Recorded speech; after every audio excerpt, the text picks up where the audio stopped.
Hey everyone, welcome to this edition of Just Parlays. I'm Jim Williams with the man, the legend, Chris King. Chris, last night, as we were talking in the pre-show, those of you who watched baseball last night had an opportunity to see some of the weirdest endings to games that you've seen in a long, long time. And, not all of it was good play. Some of it was kind of like kicking the ball around the infield. So, Chris, we were chatting about the Yankees situation. Yankees have played really well, but you know what? I think in some regards, if you watch a Yankee game, they're just hitting so well that they can overcome mistakes they make. Yeah, and yesterday they jumped up early, and then apparently they decided to stop hitting after that because, it was 3-0 after 2 innings or something like that, and it stayed that way all the way to the ninth. And the Yankees decided that they were going to bring Clay Holmes in to close because he's pitched so well. Well, yesterday was not Clay Holmes' day. Give up a walk, a couple of hits, hit a guy, gave up an infield single, forcing a run, then hit another guy, and then they took him out. And it looked like Peralta was going to get out of it because for some reason the Reds decided, hey, let's swing at the first pitch and beat the ball into the ground about 45 feet. And led to a couple of force outs at the plate. Then he got in front of Jonathan India 0-2, and I got to give India a lot of credit. Fouled off a couple pitches and then lined one to center for a 2-run single to give the Reds a lead. The Yankees had a chance in the bottom of the ninth. LeMahieu walked with 1 out, brought up Torres, who I think was 3 for 3 on the night. Mm-hmm. But of course, what does he do? He swings at the first pitch and beats it into the ground, bounces into a double play, ends the game, and sent the people in the Bronx home mad. Also sent me home mad because I thought that game was going to end up over the total. But of course, the game ended up 4-3 and ended up short of the mark. Of course, after 8 innings, I don't know what I was expecting, considering it was 3-0 at that point. Right. But still, disappointing performance. Not quite as bad as some of the other ones that we saw yesterday. How Alex Verdugo got himself picked off with runners on the corners and nobody out in the 7th inning, down by a run in a game that Boston would lose 3-2. Inexplicable. It takes practice. I'm sure it takes a lot of skill to get picked off. Mm-hmm. Just ask Willie Mays Hayes. There you go. Hey, look, we got a special guest here. Let's pop him in. Our buddy Scott Rochelle. Hey, Scott, how you doing? Good, doing pretty well. Actually, just finished Morning Wood, so perfect time. Okay. How about that? There's Buddy's House of Food saying that Rochelle's Yankees killed his 7 and 14 parlays. So here's the guy you want to blame, the guy on the bottom of the screen. Yeah, I don't like to brag, but it's all my fault, All the world ills. You have any takeaways from that besides the fact that Holmes couldn't find the strike zone? I think my main takeaway was Boone being inept once again, because I understand, sometimes your pitcher's not going to have it. Holmes, of course, had the wrong time for you, buddies, because he ruined your parlays, but I feel like Boone kept him in for like 1 or 2 batters too long. Did you get the same feeling? Yeah, I thought so. After he gave up the infield hit, I thought they would have pulled him. And then, of course, he plugs the next guy to force in a run. He definitely didn't have control of anything yesterday. Yep. It was discouraging. My other question is, when Hicks went down, why didn't he bring Judge in then? Because Gallo sucks. I know, but that's what I mean. Hicks went down. They put in Marwin Gonzalez. I think the whole plan was Gonzalez also got injured when they were winning. I think the original plan was give Judge the day off, and Judge has been banged up for the last couple of weeks. It's why he's kind of been in and out of the lineup. If you're looking for some props, if you want to actually bet on somebody else to lead the league in home runs at the end of the year, I'm not laying in with Judge. I'll tell you that much, because Judge has been banged up. We know the injury history. It would not surprise me if he ends up on the shelf at some point for a week or two. So I think the original plan, use Marwin, try to rest Judge, win the game easily, and then suddenly the game got dicey and they were about to lose, so they were hoping Judge could pull a miracle out of his hat. Didn't happen, but to answer your question, if they were losing, they might have brought in Judge. They were winning at that point in time, and the plan was don't use Judge until you have to. Win if you can, lose if you must, but always cheat. That's what Bobby Heenan used to say. Yeah. Well, at least be consistent about it. So anyway, good to see Big X and all the rest of the fun folks in the house today. And we got before we go anywhere, because we're going to go talk about a game that we talked about yesterday. And that, of course, was Houston and the Angels.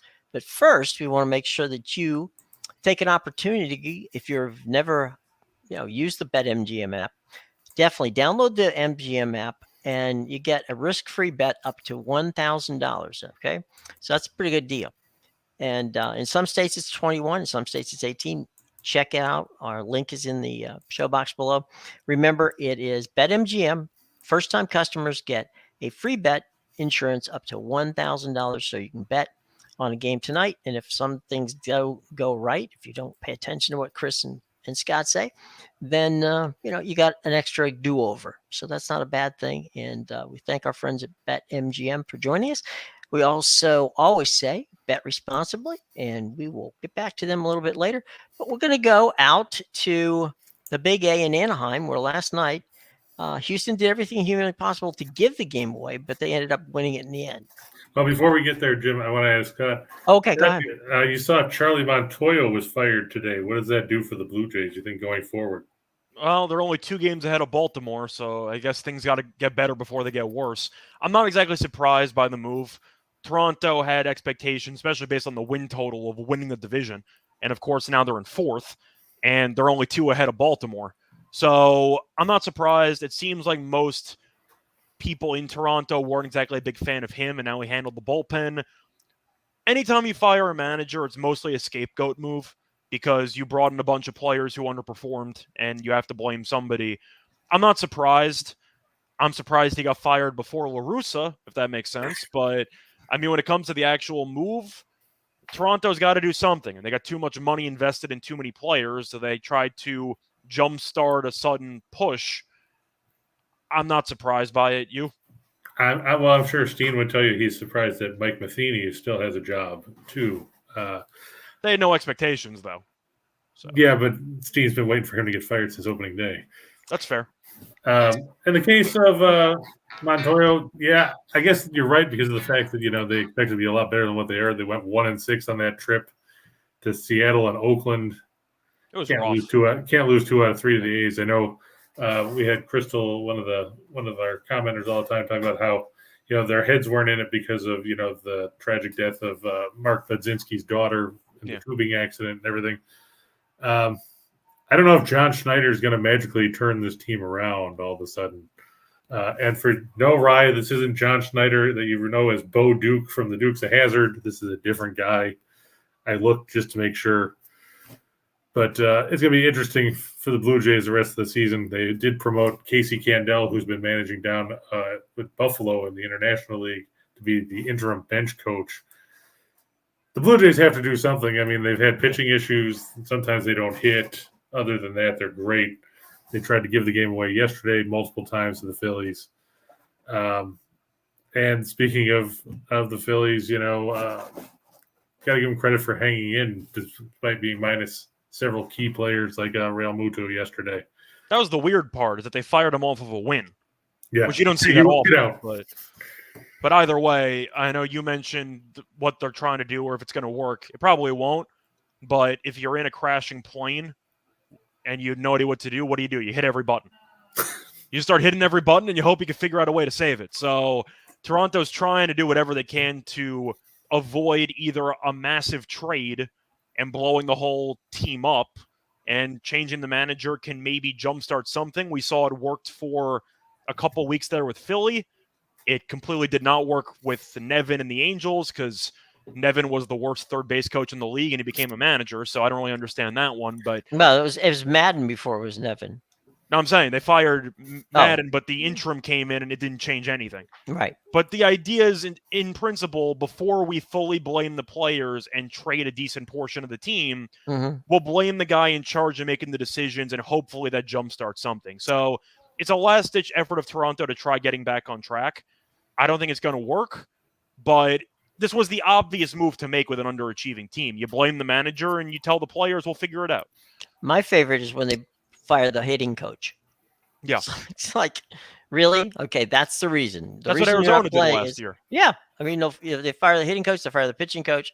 It's like we move the first base coach to third base, do all this other stuff. And it's like rearranging the Chairs in the Titanic. Cheers in the Titanic. Yeah, it's just nuts. Who was Go it? It was Eric Kinski with the Diamondbacks last year. Yeah. Yeah, that's what I thought. Yeah, him leaving didn't make the team suddenly become good. Yeah, the Cubs canned Chili Davis partway through the season a couple of years ago. He's not the first hitting coach they canned partway through the year. John Malley got bounced. But yeah, it never pays dividends. No, but you try because you don't want to admit it to the players that you're paying hundreds of millions of dollars. I doubt the Blue Jays can go public and say, yeah, we probably should not have given Berrios all that money. They're not going to say that, so they're going to blame the managers because they're easier to replace. Well, that is true. All right, let's talk about the Astros and the Angels in the Big A in Anaheim tonight. You got two teams going in different directions. Yeah, I don't think you could be much more diverse as far as the way you're going than these two teams. You know, we talked about in mid-May, the Angels were in first place in the division. Mm-hmm. Now they're ahead of Oakland, but then now again, they're not. Yes. We could get a local group of people from the neighborhood and probably be ahead of the A's at this point of the season. Scott, what do you make of Christian Javier and Ohtani tonight? You're leaning under? I was going to say, I have to lean under here. When it comes to the actual money line, I know Ohtani's been great. If I was going to play the Angels, it would be first five, and you just hope Ohtani once again gives up no runs, and worst case is you're pushing. If they ends up being a 0-0 tie there, Javier's been good for the most part. Wasn't great in his last outing, but the Angels have been terrible hitting besides Ohtani and Trout, and shocker, Trout's now hurt again. So what exactly do you have? You have Ohtani, a little bit of Ward, and a little bit of Marsh. Like, is that what you're working with? Is that all they got? Pretty much. That's about all they got, yeah. So I'm looking at Houston. I took Houston as my play of the day yesterday. I was aware of the injury to Yordan Alvarez and the fact that Syndergaard and Garcia were kind of comparable. Mm-hmm. But the Angels do what bad teams do.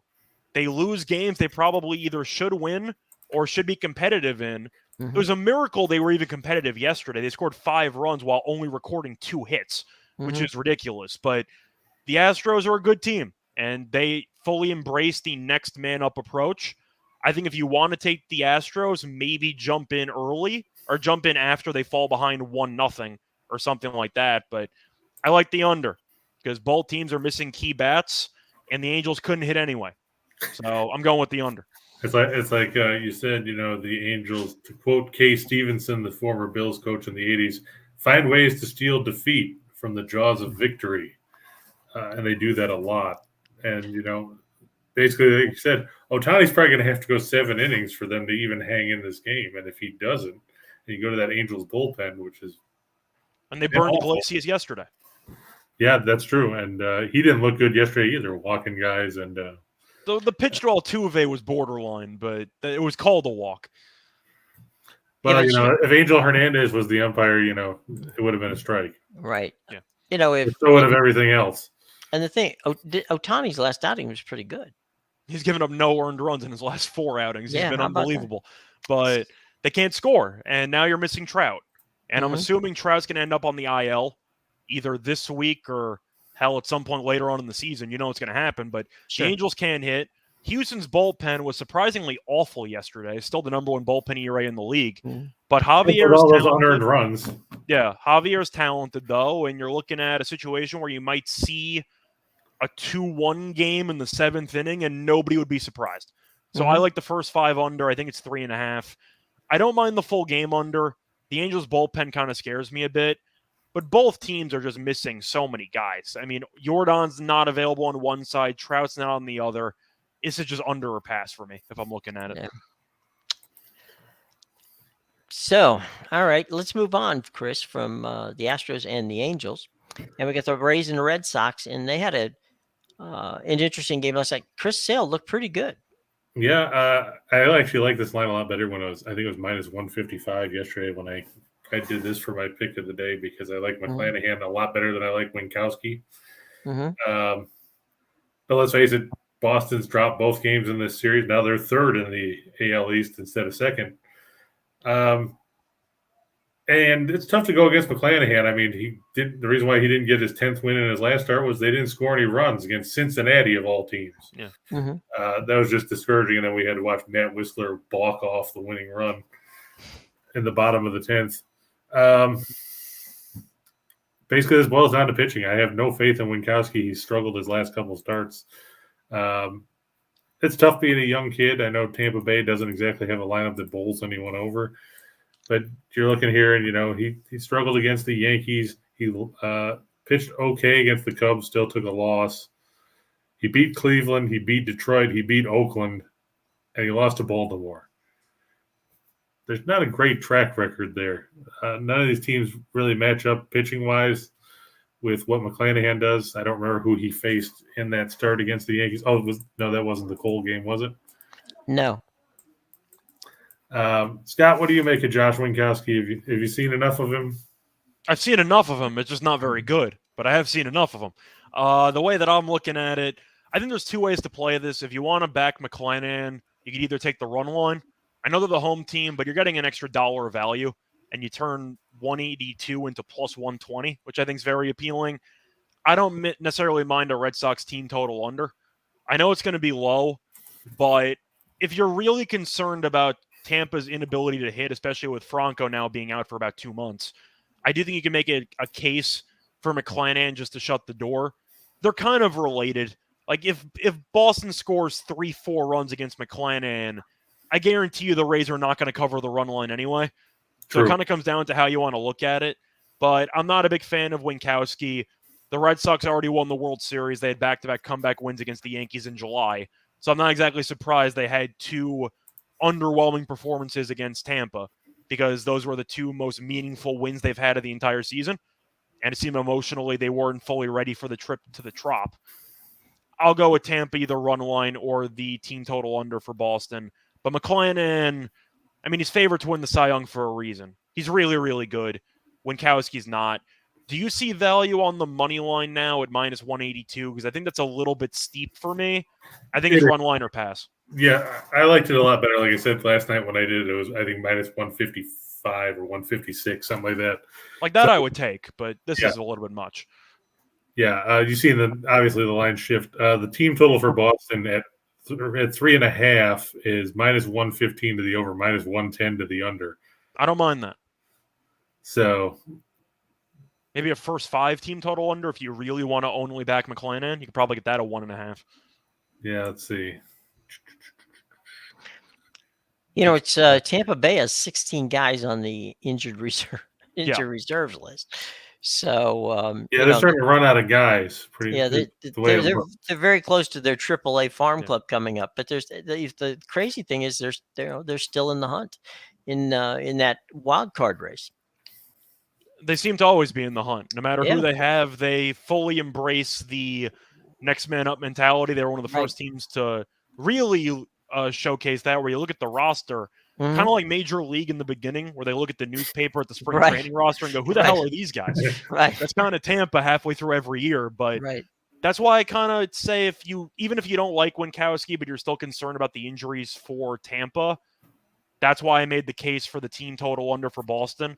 Just only back McClanahan, let Tampa do their own thing offensively or not do their own thing offensively, and just don't worry about it. Scott, the other thing with the Rays is that over the years, they have played as good a defense as anybody in baseball, and they do the little things right. And so, that's why they've been able to keep most of these games close. You figure any team with 16 players on the injured reserve, you're not going to win much, but they've been able to slug their way through it. And certainly, as you said, Boston had those 2 big wins in the Bronx, and then they came down to the Trop and couldn't find their way around. Fenway, but same idea. That's right. It was at home. It was Fenway, but still, I mean, you can look at the actual slide that's in front of us. And the Rays are 7 games over, and they're 22nd in the majors in runs per game. It's because they find ways to win these low-scoring, ugly 3-2 type games. I know Tampa has about 45 different relievers that they'll call up and send down that are all useful. They find ways to win games. So it's usually because of good pitching.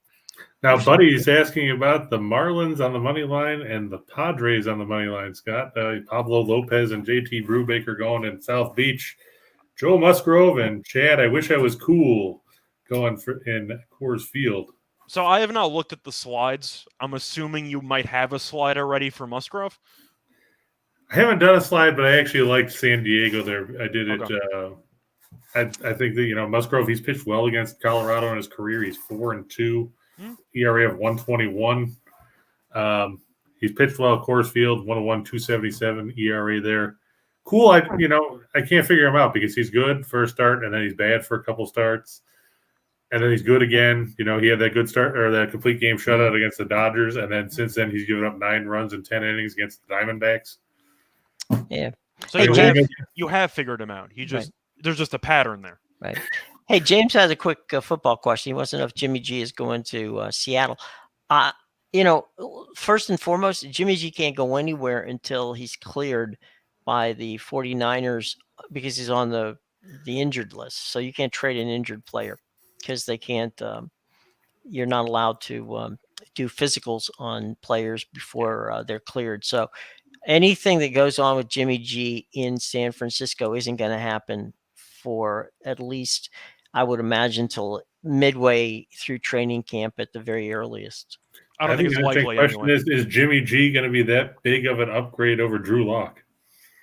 I think Jimmy, with the personnel they have left. What you mean, the 49ers? You're asking? No, he's saying Seattle right now technically has a QB competition between Drew Lock and Geno Smith.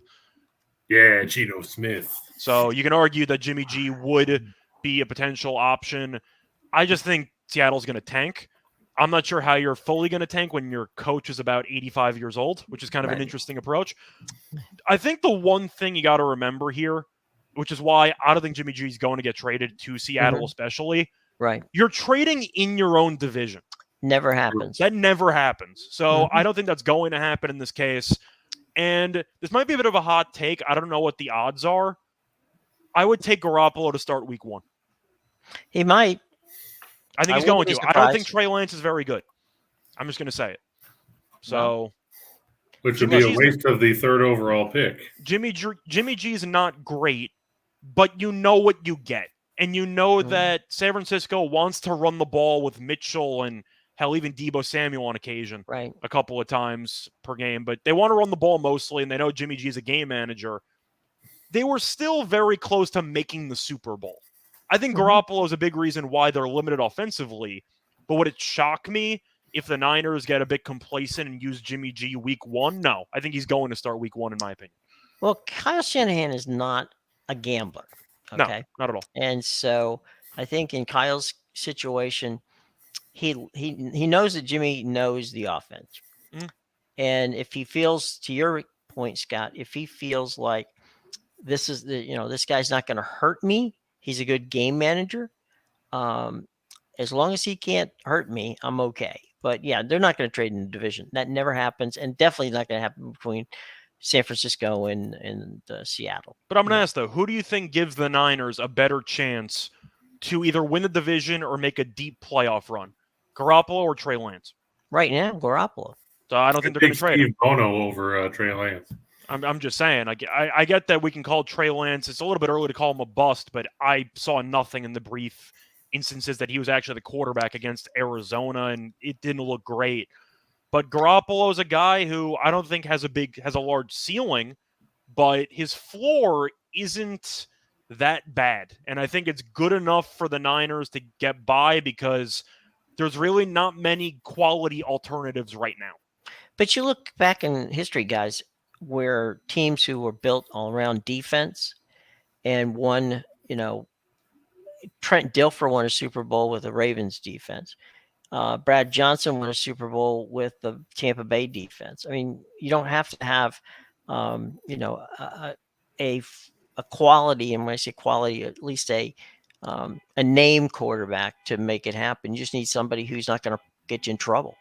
I'm going to push back a little bit on that, though, because I do think as the rules themselves have promoted a lot more scoring in today's NFL, I think you kind of do need a very good quarterback to win a Super Bowl. I'm trying to think of the last couple of winners. Who's the worst quarterback to win a Super Bowl in the last, 10 years? Peyton Manning on the Broncos? I was going to say Flacco, but I'm saying Flacco based on career, based on current form. You'd argue Peyton Manning his final season. But even that Broncos defense was historically great. You mentioned the Buccaneers defense. That was a very good defense. The Ravens defense is probably a top 3 defense of all time. Mhm. I think based on how the rules have shifted with all the pass interference penalties and the touch penalties, I do think you need a quality quarterback to get you over the top, in my opinion. Mhm. Nick Foles, I guess that's a fair answer, even though Wentz was an MVP candidate before he got injured. So Right. Foles, good answer. I respect that. Touche. Mhm. But I think you can agree, at least nowadays, having a good offense is significantly more important than it was back in the day. No, that part I will agree with. I'm just saying, with regards to game managers, from the standpoint of Jimmy Garoppolo, I think that he's going to do well. And Shanahan is not afraid of trying quarterback stuff. I mean, he went when Washington drafted RG3, he went down to Baylor and spent the better part of a month working with Robert Griffin, where they literally created a playbook for Robert Griffin. And then when Griffin got hurt, he turned right around and had something set up For so Cousins. that for Yeah. Kirk Cousins. So I mean, he's not shy about taking guys who've never played the game before out of college and putting them in as starters. But I do believe his penchant is to be a little more cautious. And I think, as your point on Jimmy G starting the first game of the season, I could see it happening only because whether or not I don't think that Kyle's sold on Trey being his quarterback yet. And you talk about game managers. That's why I didn't really mention Foles, because even though Foles isn't a great quarterback, he's anything but a game manager. Mm-hmm. The only game manager to win in the last 10 years is probably Peyton Manning Mm-hmm. for that one run with Denver. That's it. So I don't think a game manager can get it done, which I guess would give you the appeal to novelty with Trey Lance, but he also got injured in those two starts. So I don't know if he can even stay healthy for an entire season. But I expect there to be a competition in camp. I think Garoppolo is going to win the competition, in my opinion. Yeah, it'd be fun to watch. Just to piggyback off of that real quick, Jim, you've seen a lot of pedestrian quarterbacks go to the Super Bowl. Right. I mean, who do you think would you put up there as the most pedestrian? Would it be Dilfer? Would it be David Woodley back in the 80s with the Dolphins? For recent years, we're going Grossman, but right. Would it be Jim Rex. McMahon? I mean, Jim McMahon even was basically a run of the mill. Craig Morton. Right. McMahon was better than Grossman.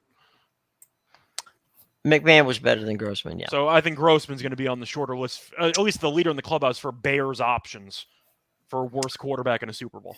Yeah, there's yeah, and I think the thing with the Bears, when you talk about the '85 Bears, I think Jim was grossly overrated, to be honest. He was. I don't think he was that great. Matt Hasselbeck went to a Super Bowl. Marlowe's right. Was he a Pro Bowler for 1 or 2 years? Matt could run. And that was the thing. Matt was pretty good at getting, extending plays, and keeping things. He was one of those plus yardage guys. You weren't going to get a lot of problems out of it. Marlo, you're forgetting one thing, though. Matt Hasselbeck cannot be on the list because he wants the ball and he's going to score. Yes, and then I'll throw it to Al Harris. He and in his defense, they did score. It was just the other team. But yeah. But now, I mean, if you going back, and I know this is a long way back, Jim. If you look at the '82 Dolphins, which was pre-Marino, when Woodley took them to the Super Bowl in the strike year, right? He threw 5 touchdowns and 8 interceptions in 9 games. That's not good. No, look, if you want to even go further back, talking about the Dolphins, you got Earl Morrall. I mean, at least Morrall, had some decent years in his career. He was there with the Colts, But if we're going to go, I think if we're going to go, to me, and this is no shade on Trent, who's a good guy, but Trent Dilfer, absolutely. There wasn't anything there. And Marlo was mentioning Rich Gannon. Gannon won an MVP, didn't he? He did. Pretty sure he did. So I feel like you're disqualified from bad quarterback contention if you won an MVP. I don't think Gannon was very good, but the fact that he pieced it together for 1 year, that's one more year than a lot of the guys we just mentioned. Right. And, Gannon's problem was he had a torn, it wasn't a rotator cuff. I can't remember exactly what it was, but it was in his throwing shoulder. Yeah. And once that happened, he was cooked done at that point. Yeah. Yeah. But the weird part was he won the MVP at age 37. Yeah. That was a Super Bowl year. right? Yeah, I That was it was Oakland. He was the Oakland Raiders quarterback. Yeah, he was hurt he missed the '94 season. Right. After he was in Washington, and then he went to Kansas City. And then if you want to go bad quarterbacks, can you throw in Plunkett on that list? If we're Going going to way throw back? in Foles, then you kind of have to throw in Plunkett, don't you? Because he was a backup. Although Osweiler. His career, Plunkett's career, was not a bad career, but he got there. He got to the Raiders basically in his golden years. So yeah, Can you throw in Jeff Hostetler if you want to? Sure, you can always Jeff Hostetler is always going to leave a bad taste in my mouth because of Super Bowl 25. There's Andrew's got a good one there. Joe Kapp, that's really going gold school. Wait, so Chris, you weren't a fan of the death by field goal game against the Niners in the NFC title game? I think Buffalo would have had a better chance of beating San Francisco than they would have had of beating the Giants because Bill Walsh and George Seifert's system was geared around trying to move the ball up and down the field, not sucking 39 seconds out of the 40-second play clock every play. Yeah. Hey, James, who you said didn't he end up starting? Who are you talking about, buddy? That's who we're talking about. We're talking about backups that started a Super Bowl. No. So if you want to play that angle. Yeah, but I mean, I think, I didn't know what particular quarterback James was talking about. I'm not sure either, but we're kind of just talking about any backup who did start a Super Bowl, which is why Foles came up and why I'm mentioning Hostetler and Plunkett. Joe Kapp, that's a very interesting hanging onto that ball when he was getting sacked in the end zone by Bruce Smith. Oh, he got crushed. But how he hung onto the ball so it was a safety, is still beyond me after 3 decades. Because, like you said, he got annihilated on that particular play. Yeah. But it's just that was the start of the whole demise of that whole productive run. The beginning of the end. Well, it also jump-started Steve Young's run. That's true. It did. Absolutely. All right, raising the Red Sox on the parlays tonight. Dodgers. We got the Dodgers back. It's the second time in a row for the Dodgers. Yeah, and of course they screwed me yesterday because they didn't score any runs early, and they tried to come back late. But I like Tony Gonsolin over Wainwright. I know Scott said Wainwright pitches well at home, but they didn't score any runs when he pitched his last time out. Seems to be an ongoing trend with the Cardinals. Yeah, basically until yesterday when they scored 7. But I think Gonsolin, it's hard to argue with a guy who's 11-0. I know Steen keeps talking about his Cy Young ticket. He got Gonsolin at, what was it, 2,400? Yeah, I think he's down to 11-1 now. For the record, as long as Alcantara's healthy, he's not going to win the award. But Gonsolin's had a great year. I would agree with that. I mean, I like the way Alcantara's pitched. He's got more losses or more no decisions in games where he gives up no or 1 run than anybody deserves to have in Major League Baseball. Yeah, it's the innings that separated for me. I mentioned it on Morning Wood. When the stats are similar, you got to look at the actual volume. Gonsolin's going 6 max most of the time. True. Alcantara's had a couple of complete games up to this point, so I feel like that's the deciding factor for me. See, Nathan, we talked about the Red Sox. I said that I wasn't sold on them yesterday, but it's always unfortunate when you get screwed out of money that way. Yeah, I like the under in the Dodgers game. You got 2 good pitchers. I'm not going to overreact to the offensive game yesterday. I saw 8.5 on the overnight. It might be down to 8 now. I was really surprised the total didn't open up at 7.5. I'm sure the wind's going to play a factor on that, but based on the pitchers alone, I'm going to take anything that's above 7.5 on the under. Yeah, now a couple of books, the Dodgers are actually down as low as -141. They Bet Rivers and Unibet WinBet has it at -145 now. Total still 8.5 at a few books. DraftKings has it at 8.5. So does Unibet and Bet Rivers. Everybody else has it at 8, but it's juiced on the over on the 8 as well. So you figure it out. Yeah. Let's talk about the Padres and the Rockies. Well, Scott and I, we were talking about before, Joe Musgrove going against Chad Kuhl. Musgrove's been very good this season. I know he's lost 2 of his last 3 starts. But he pitches well against Colorado. And the Rockies, still missing Chris Bryant. He's on the paternity list. I'm not sure if Cron's going to play after he got plugged the other day. Didn't play yesterday. Anything you like about the Rockies, Scott? It's their uniforms. I was going to say uniforms are pretty cool. For the Rockies, not really. They had a win yesterday, mostly because of some really awful base running. I thought Diaz looked good I thought Ruiz looked good overall, even though he made that ridiculous third out at third base in the 8th inning. But yeah, it's really tough to go against Musgrove here. There's a reason why he's one of the favorites to win the Cy. Cool, we talked about being inconsistent. I was trying to half defend Cool. He's still significantly worse than Musgrove. So yeah, I'm going to go with the Padres as well. We're going to 14 parlays here. We got some props in here. Which, yeah, I'm going to go with Severino over 6. I think he should be able to go 6 innings against this Reds team.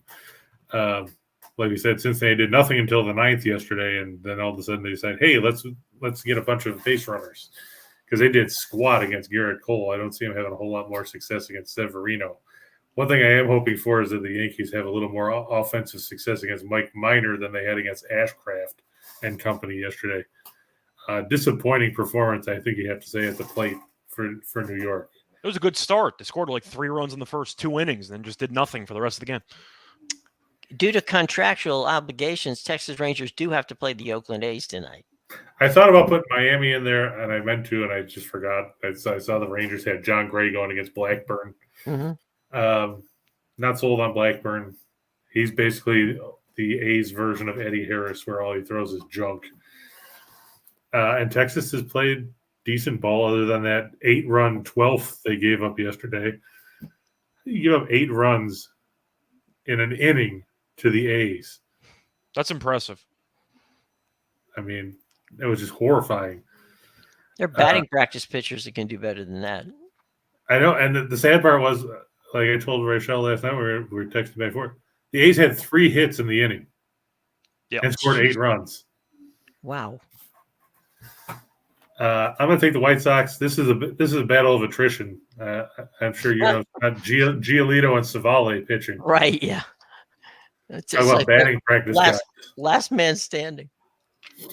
And Andrew, the Rockies haven't won 5 in a row over the Padres, where San Diego did win 6-5 on Monday night behind Manea over Urena.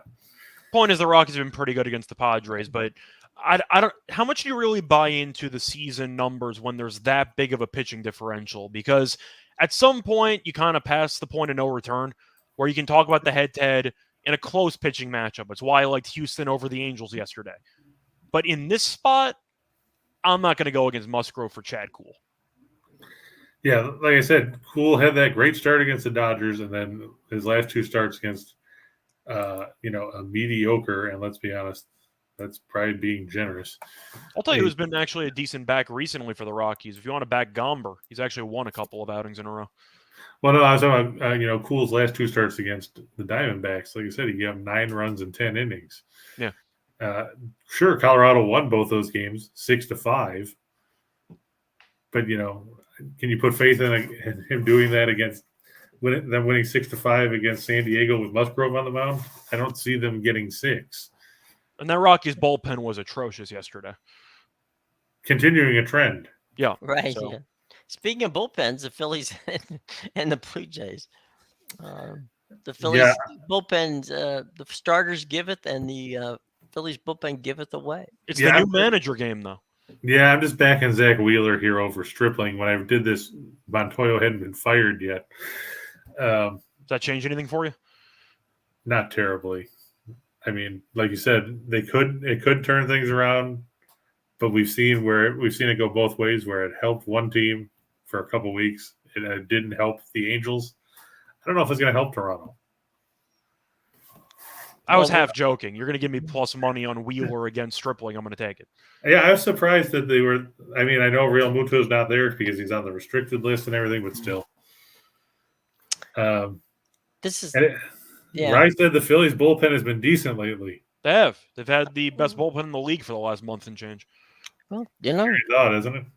That's what happens when you change managers. No, exactly. It's exactly what happens when you change managers and hitting coaches. All right, so here's the ridiculously overloaded boxcar parlays by Chris King, starting with the Diamondbacks at San Francisco. We talked a little bit about that one. Bullpen day for the Diamondbacks are starting John Brebbia as their opener. Isn't most of the games that the Diamondback plays? Well, I was going to say it's a bullpen day when Keuchel went 1 inning, or right? 2 innings the day before. That's not good. Yeah. Well, no. Brebbie is going for the Giants. Zach Gallen's going for Arizona. Oh, so it's bullpen day for the Giants. Right. Right. Yeah. Okay. I thought you said for Arizona. Sorry. No, that's okay. Okay. Yeah, I just let's face it. The Giants scored a whole bunch of runs yesterday. That's probably more runs than they'd scored in the better part of a week outside of that game against San Diego Sunday. So they scored 25 runs in those 2 games. They probably didn't score that many the rest of the week. It's hard to have faith in the Giants. I mean, they've got Rodon and they've got Logan Webb, and then they've got pray for rain 3 days so they can go back to Rodon and Webb. Because I'll tell you what, I don't know about you, Scott. I'm not sold on Alex Cobb. I'm not sold on Alex Wood. And I don't know if they know who's going to replace DeSclafani, who wasn't that good before he got hurt for the second time. Well, you're just being nice. DeSclafani was awful. I was trying to be generous. I know. I'm aware you were. I'm just saying he was bad. It was rough for DeSclafani. I mean, do the Giants even have a 5th starter at this point? Does it concern you at all, though, that Gallen has been a little bit vulnerable for the last couple of months? He has struggled. I will say that. The one plus side is it's a day game, and for some reason he likes pitching, in natural light. Because he's got the goggles on. Yeah, he's got the 1.75 ERA in day games and an 0.78 WHIP compared to a 4.94 ERA and a 1.31 WHIP at night. And he's pitched 36 innings during the day, so it's not like it's only 2 starts. So I'm just going to lean that way. I don't have a ton of faith in the Giants lineup. There's a lot of, to paraphrase, old dudes in that lineup, with Ruff and Belt and Crawford and all those guys. A lot of swings and misses. Yeah, that too. I'm presuming here that Judge is going to play, and if Judge plays, I expect him to beat the crap out of Mike Minor. Can he run? Can Aaron Judge run? Yeah, because if you're going over 1.5 bases, you want the actual possibility of a double. Mm-hmm. But if he puts it in the seats, he doesn't have to run. That's true. Then you might as well just bet the home run. That's true. That's what I'm saying. So just keep that in mind. If you bet the over 1.5 base hits, he could get a couple of hits. He might not play. Of course, if it's still a ball down the line, he should still make it into second. But I expect him to look, let's just say, slower than what we're accustomed to. Corey Seager, I was surprised is getting decent plus money at 1.5 total bases as well. Home run machine. Yeah, he's up to 20 homers. He had that horrible start to the year. So did Marcus Semien. What is it, 5 straight games? I think so. I'm going to go with the Dodgers and Cardinals with a Nerfy. Minus 106 is a pretty good price on that, I think. Yeah. Those pitchers, yeah. Yeah, considering Steele and Watkins was minus 130. You get your former Mets pitcher, Zach. Yeah. Get your former Mets pitcher, Zach Wheeler. It's a low number for strikeouts for Wheeler, though. I mean, especially plus money. Yeah, that's what I was saying. McClanahan, I think, will go over 7.5 strikeouts. Boston's been striking out more lately than they have earlier in the season. And McClanahan, as Scott said, mows down a lot of guys. 141 strikeouts on the season. Yeah, I misspoke before. Kind of production. I thought he was number 1. I forgot Cease passed him, but he's still dominating in strikeouts. Yeah, Cease, he's either going to walk a guy or strike him out because nobody puts the ball in play with any regularity. I almost put Javier and Ohtani on here for strikeouts, but I'm going to go with Javier because especially if Trout doesn't play, that Angels lineup is just a win factory. We saw back-to-back starts, Javier fanned 13 against the Yankees. He fanned 14 his next start. And even though he struggled against the Royals, he still fanned 7. Yeah. I think he should be able to get there. Severino, did anybody watch the Reds yesterday? Yeah. Besides that, Severino at home has been amazing. Yeah, and they fanned 11 times against Cole. I think Severino should get past 6.5. Musgrove, are you surprised by this number at all, Scott? It's Coors, so you always have the blow-up factor, where if he struggles with some of the movement on the pitches or lack thereof because of the Coors dynamic to it, maybe, but the Rockies, they're free swingers. Let's put it that way. Yeah, that's being kind. A couple of off-speed pitches in the dirt, McMahon's going to strike out in 3 pitches. So. That's true. And Abreu over 1.5 total bases against the Guardians. Let's face it, Savale is terrible. Abreu's got 10 hits in his last 7 games. He's maybe finally starting to heat up. And at plus 140, it's kind of hard to run away from something like that. Yep, there you go. Andrew said he grabbed your Cardinals Dodgers under 8.5, Scott. Thanks. Let's cash it. I know my play today, of course, is still Baltimore money line, and I also have a personal play that I like on the first 5 under 4.5 in that matchup. I'm kind of surprised you didn't have Baltimore on your list. I know that the pitchers are pretty close, but I figured plus money with Baltimore, you might just throw it in the parlay, see what happens. I waffled on it and I thought about it, but like I said, I left the Marlins out too, and I was going to put them in too because I like them. I like Lopez a lot better than Brubaker. I probably just forgot about it because I had like 17 tabs open trying to figure out where I was going to plug in where. But yeah. Does it surprise you money's come in on Chicago? Because I get you can make an argument that Steele and Watkins, if you like Steele more, then maybe sure, whatever. But I mean, a team that's won 9 in a row is getting plus money against a team that's lost 5 in a row. That's a little bit weird. That's a lot weird. Yeah. I think a lot of it is the fact that, they look at, they've lost 5 in a row, but 4 of those came to the Dodgers and at Chavez Ravine. And if you look at Steele, he had 1 bad start in his last, 6, 7? He's been good, and so has Watkins. But, I mean, the bullpen comparisons in favor of Baltimore. I took the Orioles. I'm getting tired of seeing Rowan Wick blow games. I took the Orioles just based on recent form getting plus money, but especially with the wind blowing in, I really have no idea why that first 5 totals at 4.5. That doesn't really make any sense to me. Yeah, especially since they only had a total of 6 overall yesterday as well. Yeah. I think it's definitely weird unless they're expecting the wind to magically change directions. Yeah. Any last questions from the class here today? Going once, going twice. Pretty much got them all. Yep. Scott, any final thoughts before we close things out here? Not really. It was fun having me on. Thanks. It was nice to catch up with the baseball and some Garoppolo conversations, which are fun. Yeah, besides that, though, thanks for having me, and look forward to being back. Well, you will be back. There's no question about that. I wasn't sure if an announcement was made or not. So. Those of us who will be back will be back. Right. And those of us who won't be back won't be coming back. Scott will be back on Monday as the main guy here, and we're happy to have him back. I'm just filling the air chair here for a few more days. I didn't want to jump the gun, so that's why I was kind of no. Okay. That's okay. We haven't made the big splash yet, but we will absolutely do that. And by the way, stay tuned. So, in case you're scoring at home, we've gone from David Lee Roth to Sammy Hagar back to David Lee Roth, and now Scott's going to be Gary Sharon. Right. I'll still be one of the Van Halens. Right. The way I see it, I'm like Adam Lambert touring with Queen. That's not happening. That's not a bad deal. It's not bad at all. I'm just saying. Does that make you Freddie Mercury, Jim, and that makes Steen Paul Rogers? I guess. I don't know. Who was the guy who played the? I'm assuming Steen's been called worse than Paul Rogers. Yeah, probably true. So, Chris, any final thoughts from you? A lot better schedule today than we had the other days. Oh my God, yeah. Well, I mean, we did miss out on some of the early games because I liked Seattle and because I liked flexing yesterday. Looks like they're going to lock that one down 6-1 in the 9th. Surprised about the Mets. They struggled yesterday. They're up big. But, yeah, some good games tonight. As always, bet responsibly. Don't throw your house payment out there on, say, the Reds. Just you can. We just don't recommend it. It's a free country, Well, that's true. It is a free country, like Scott said. But, if you do, that's not our fault because nobody talked about taking the Reds at all. Right.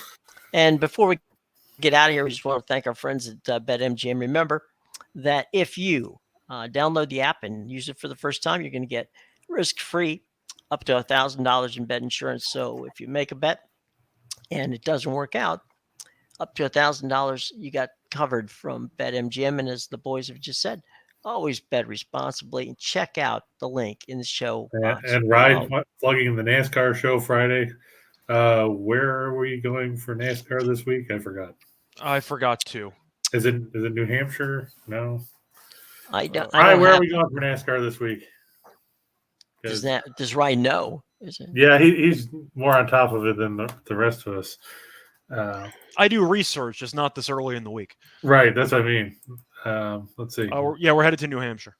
All right, yeah, it's the Ambetter 301. Because, of course, everybody knows that if you need to do something, you need to be better. So get Am better. I'm still salty that Chastain came in second place. I'm still salty that Chastain managed to finish the race. Considering I can't believe he half finished the race. He crashed out half the field and he still managed to come in second place. But it was a fun race. Yeah. It's always fun when your guy finishes there. So you make sure you pick Chastain again. So half the field. Oh, I'm not picking him again. Derby. See, there's either two things that are going to happen. I know we're trying to wrap up, but either Hamlin's going to wreck Chastain this week, or he's going to wait for the first playoff race, and the entire field is going to wreck Chastain. Because at some point, he's going to get his comeuppance. I'm just not sure when it's going to be. It's a demolition derby. It's going to be at some point. Rye said he started capping the race Sunday night. That's good for Rye. Yeah. Well, that's why he knows what he's talking about there. Rye, I would, but the tennis at 5 a.m. is not going to handicap itself. So that's kind of where my priorities have shifted. Neither is the American Cornhole Tour. You can make a video on that. I'm not going to say anything. Things happen, right? Yeah. Well, as much fun as we've had today, we have to be moving along, and we will be back tomorrow. So join us at 2:00 tomorrow, and we'll have some fun as we get ready for the big weekend that's going to be coming up here. And we might even talk a little bit of golf tomorrow. You never know. The Open Championship begins. If you happen to be a golf fan, it begins on USA and on Peacock at about 2:00 Eastern time. In the morning. So 2 a.m. in the morning, the Open Championship from the Royal and Ancient St. Andrews Golf. Scott's got a bet down on Shooter McGavin. I actually already filled out my DFS lineup. I decided to do the Millie Maker to try to get something. Yeah, my long shot, if you want to bet, Adam Scott as a long shot. Not a bad bet. There you go. Not Shooter McGavin? No, I like Shooter, but he doesn't win in the end. That's why he doesn't get the jacket. That's there true. You go. All right, boys. It's been fun. We will see you. Thanks, everybody. And tomorrow, 2:00, same bat time, same bat channel. See you tomorrow.